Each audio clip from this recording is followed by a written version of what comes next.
beta jauh dari Yesus, dan pernah beta mau kenal Dia.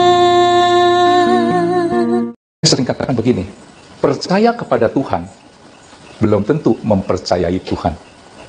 Ketika saudara menghadapi persoalan ini, persoalan itu, saudara itu percaya kepada Tuhan atau mempercayai Tuhan?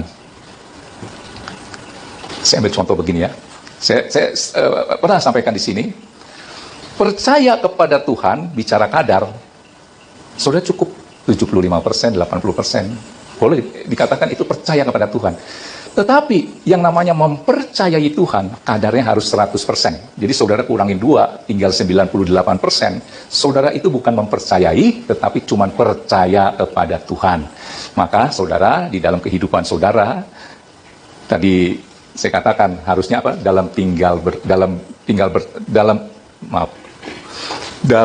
Dengan bertobat dan tinggal diam kamu diselamatkan. Saya ambil contoh begini.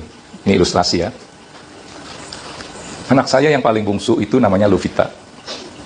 Waktu dia pertama punya SIM, saya percaya dia bisa bawa mobil.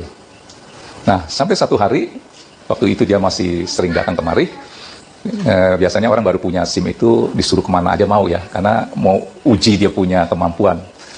Ya udah Fit, kamu bawa deh. Saya pikir kan jalan tol kan lurus terus. Saya percaya bahwa Vita, anak bungsu saya, bisa bawa mobil. Saya duduk di sebelahnya. Nah, tapi saya sudah tahu apa yang terjadi dengan saya. Begitu pengen melewati mobil orang gitu ya, saya banyak ngomelnya. Sabar, lihat dulu ke belakang gitu ya, lihat dulu ke belakang. Terus perasaan kalau dia jalan gitu tidak menjaga jarak, itu menurut saya bersungut terus gitu, ngomel terus ya, hati-hati.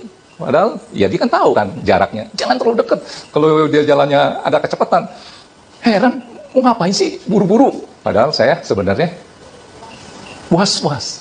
Itu namanya saya percaya anak bungsu saya bisa bawa mobil, tetapi saya tidak mempercayai mobil saya dibawa oleh dia. Sudah anggap ini kan? Artinya kalau saudara di dalam kehidupan saudara, saudara percaya kepada Tuhan, tapi dalam menjalankan kehidupannya, saudara banyak bersungut, ngomel gitu, ya nggak ada ucapan syukur. Yang saudara lihat masalah, persoalan, itu saudara cuma percaya kepada Tuhan, tetapi tidak mempercayai Tuhan. Sampai akhirnya sudah bertahun-tahun, sekarang kalau dia bawa mobil, karena udah biasa ya, saya sudah mempercayai dia. Dia bawa mobil, ya saya tidur. Sudah nangkep ini. Itu namanya saya mempercayai. Jadi artinya, saudara dalam menghadap persoalan, masalah, ada firman Tuhan berkata begini. Coba Mazmur 37 ayat 4-6 dikeluarkan. Saudara juga tahu, serahkanlah khawatirmu kepada Tuhan sebab Dia yang memelihara kamu. Tidak selama-lamanya orang benar dibiarkan goyah. Saudara tahu ya itu ya. Jadi artinya kalau saudara mendapat satu persoalan, masalah yang saya nggak tahu apa itu, saudara harus serahkan semua kepada Tuhan dengan mempercayai Tuhan. Bukan sekedar percaya. Kalau saudara cuma percaya, yang tadi saya katakan kadarnya bisa 70%, 80%, tetapi yang namanya mempercayai itu harus 100%, tidak boleh saudara kurangi 1% pun.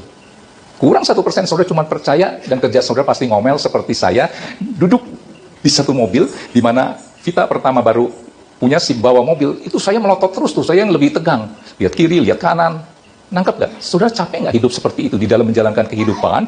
Ibarat mobil itu jalan kehidupan, saudara selalu was-was. Lihat kiri, lihat kanan. Waduh, kecepatan nih. Mau belok juga saudara udah, jantung saudara begini terus deh. Itu saya. Karena saya tidak mempercayai anak saya. Saudara dalam kehidupan juga, saudara seperti itu. Kalau saudara hidup di dalam hati yang penuh kekhawatiran, was-was, takut ini, saudara tidak mempercayai Tuhan. Tapi saudara cuma percaya kepada Tuhan. Saya kalau nggak percaya kepada Vita, dia bawa mobil, nggak mungkin saya kasih kunci mobil, kasih dia ya. Karena saya percaya, saya kasih. Tapi saya tidak mempercayai, nangkap ini. Nah, firman Tuhan berkata begini. Dan bergembiralah karena Tuhan, maka Ia akan memberikan kepadamu apa yang diinginkan hatimu. Jadi sukacitamu itu selalu karena pribadi Tuhan, bukan berkat Tuhan ya. Dapat mobil, gaji naik, itu mah nggak terlalu penting. Tapi ada Tuhan, itu yang membuat sukacitamu. Yaitu firman Tuhan berkata, bergembiralah karena Tuhan, maka Ia akan memberikan kepadamu apa yang diinginkan hatimu. Next, ayat 5. Ayat 5. Serahkanlah hidupmu, persoalanmu, masalahmu, apa sih kebutuhan hidupmu kepada Tuhan dan percayalah kepadanya dan Ia akan bertindak.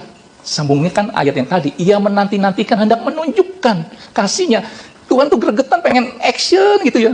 Tapi ada masalah-masalah, maksud saya ada hal-hal yang dimana Tuhan tidak bisa melanggar hukumnya. Tadi saya katakan Tuhan itu cinta hukum. Dia tidak bisa memberkati seseorang keluar dari hukumnya. Aduh, gergetan, dia pengen sih tolongin saudara nih. Yang tadi ayat tadi ya, yang di awal, dia menanti-nantikan saatnya hendak menunjukkan kasihnya kepadamu. Maunya dia jawab doamu, maunya dia tolong persoalanmu. Tapi Tuhan tuh tahu yang terbaik. Dia tolong sekarang. Saudara bisa tambah amsyong, bisa. Makanya dia tunggu dulu. Tapi di hatinya tuh greget. Itu tadi saya katakan, Tuhan tuh rindu mendengar doamu, tetapi dia lebih rindu lagi menjawab doamu. Tunggu waktunya. Bicara tabur tuai. Tuaiannya itu ada waktunya. Serahkanlah hidupmu kepada Tuhan dan percayalah kepadanya dan ia akan bertindak. Sudah tahu tindakan dia apa? Ayat 6. Ia akan memunculkan kebenaranmu seperti terang dan hakmu seperti siang. Ini bicara hukum.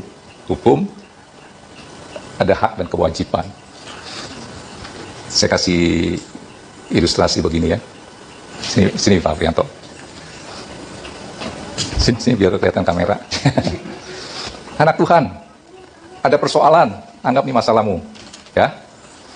Dia tahu ayat. Persoalan ini harus disingkirkan. Firman Tuhan berkata, serahkanlah. Apa tadi? Serahkanlah hidupmu, persoalanmu, kebutuhanmu di dalam hidup ini kepada Tuhan. Ya, serahin. Kalau yang namanya mempercayai, waktu dia serahin ini, Pak Prianto itu harus bisa tenang, tidurnya nyenyak. Seperti saya tadi, tidur di samping kita yang bawa mobil.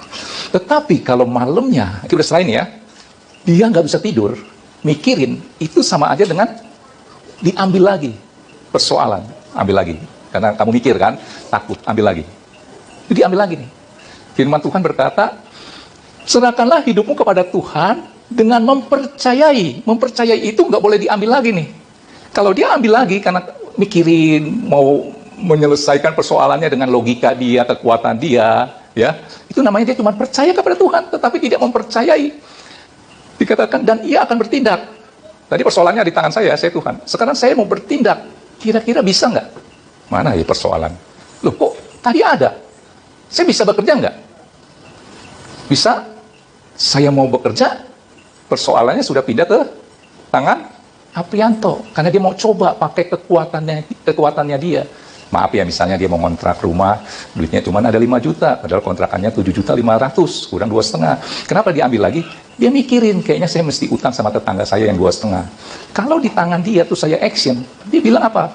Tuh, pinter kan gua, untung gua kepikiran sama si Anu tuh. Sudah nangkep ini gak? Kalau udah serahkanlah hidupmu kepada Tuhan. Ayo, serahin.